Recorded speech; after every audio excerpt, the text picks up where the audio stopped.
Meteorus Line sebagai pembentang pertama dari kumpulan 4 ingin membentang mengenai pengenalan penyediaan teks pengucapan awam. Teks pengucapan awam ialah teks yang berformat yang mesti mempunyai pelbagai dokumen yang bersistem. Teks yang lengkap dengan berformat lebih berkesan dan sistematik. Kata-kata aluan prakata dan teks ucapan yang berkesan dan sistematik dapat membuatkan dan melicinkan lagi penyediaan teks pengucapan awam tersebut. Apakah itu kata-kata aluan? Kata-kata aluan disampaikan secara lisan ataupun tulisan bertujuan untuk menyampaikan sesuatu perkara. Lazimnya, kata-kata aluan ini didapati dalam buku cenderamata yang diedarkan kepada jemputan dalam majlis rasmi seperti seminar, persidangan, mesyuarat agung dan majlis-majlis dan sebagainya. Saya ingin menerangkan format kata-kata aluan.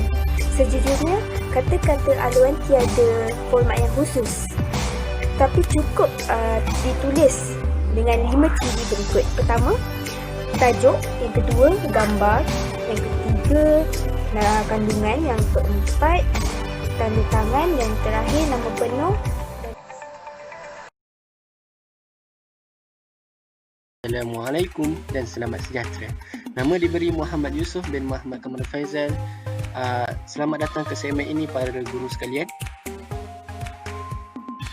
Baiklah tuan-tuan dan puan-puan sekalian, mari kita tanpa membuangkan masa lagi teruskan dengan cerita 3 bahagian, iaitu kandungan, tanda tangan, nama penuh dan gelaran.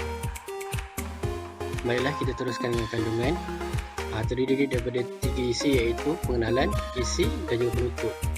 Pengenalan ringkas dengan hanya mengucapkan kesyukuran, merakamkan ucapan terima kasih dan memberi salam.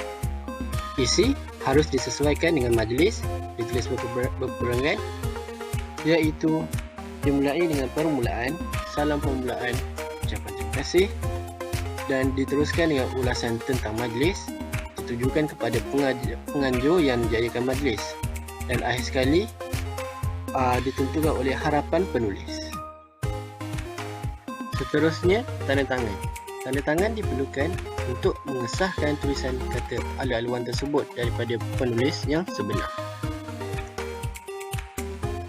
Seterusnya, nama penuh dan gelaran. Nama dan gelaran diperlukan untuk memudahkan urusan. Contohnya, Prof. Datuk Dr. Ir Ahmad Ayub selaku PPK IMT. Mari puan-puan dan tuan-tuan, boleh kita tengok contoh format.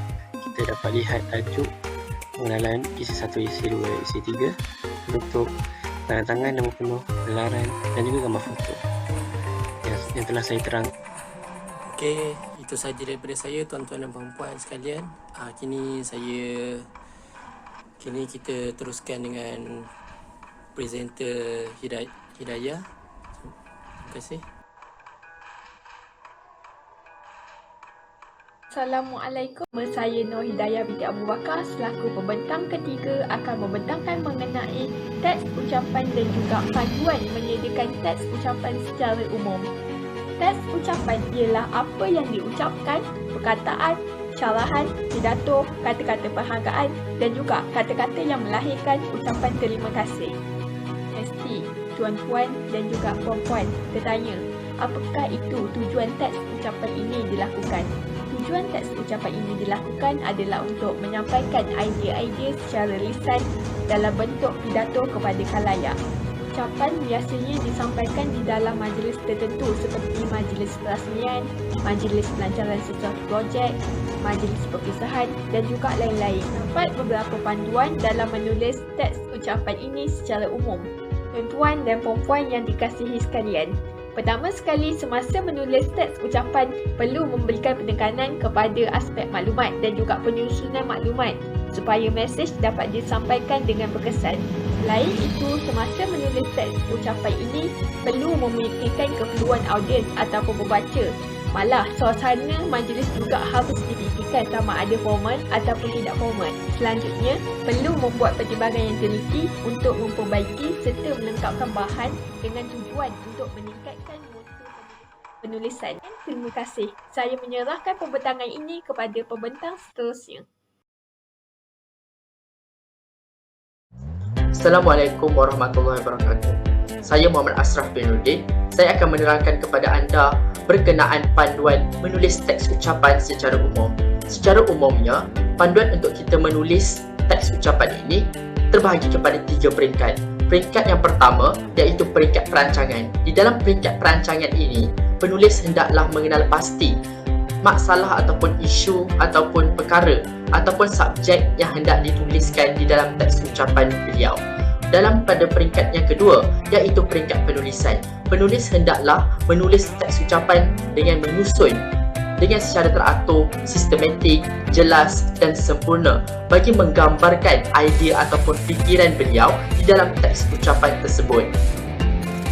Peringkat yang ketiga, peringkat yang terakhir, peringkat menyimak. Di dalam peringkat ini, penulis hendaklah mengenal pasti masalah di dalam teks ucapan beliau agar beliau boleh memperbaiki dan memperbarui idea supaya nampak lebih sistematik dan supaya lebih teratur, tersusun dan idea dapat digambarkan dengan lebih jelas.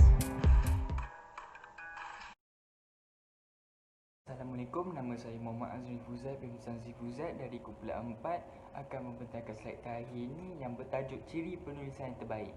Dalam ciri-ciri ini kita akan menggunakan konsep tajmahan. Kita akan mulakan daripada huruf T daripada tajmahan yang membawa maksud tepat dari segi rakaman dan hakiki. Seterusnya A yang pertama iaitu adil. Adil boleh dilihat dari 4 sudut iaitu yang pertama keadilan kepada orang yang terlibat, kedua keadilan kepada yang dibicara, ketiga keadilan kepada pembaca dan akhirnya keempat keadilan kepada penulis sendiri. Selain itu huruf J yang membawa maksud jelas memerlukan kejelasan fikiran terutama kepada perkara-perkara yang tidak sebenarnya wujud. Hal ini kerana membagikan penonton dan pembaca mudah untuk difahami. Huruf M pula yang bermaksud mudah. Penulisan yang mudah difahami akan membantu pembaca mendapat mesej yang mudah. Anda mesti bertanya, kenapa? Untuk dijadikan contoh, setengah bahasa Inggeris mempunyai banyak perkataan-perkataan yang sangat sukar untuk dibacai. Oleh itu, kita kena memudahkannya bagi senang untuk membaca untuk membacai. Mudah. Yang kedua pula yang bermaksud teratur. Penulisan yang baik perlulah disusun dengan rata dan teratur. Bukan sahaja dari segi format tetapi juga dari segi kandungannya. Yang ini tak adalah pembaca akan keliru baca atas bawah, kiri kanan. Dengan ini kita kena buat dia simple dan efektif. Terusnya huruf H iaitu halusi.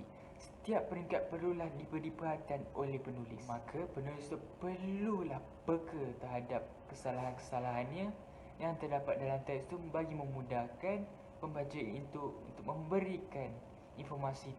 Selain itu huruf A iaitu beradab.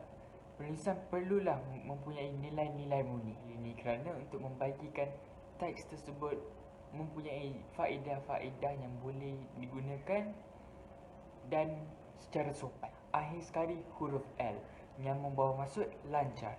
Kelancaran boleh dilihat dari segi perkembangan idea. Ini bermaksud pembaca akan membaca teks tersebut dan akan memfahami dari apa yang cuba disampaikan daripada penulis daripada atas sehinggalah ke bawah. Itu sahaja daripada kami kumpulan 4. Saya harap semua dapat memanfaatkan ilmu yang kami kongsikan ini tentang menjadikan teks ucapan sebab bila kita hendak berucap nanti kita akan lebih yakin dan tahu apa yang kita dibentang ataupun ucapan yang hendak disampaikan. Assalamualaikum.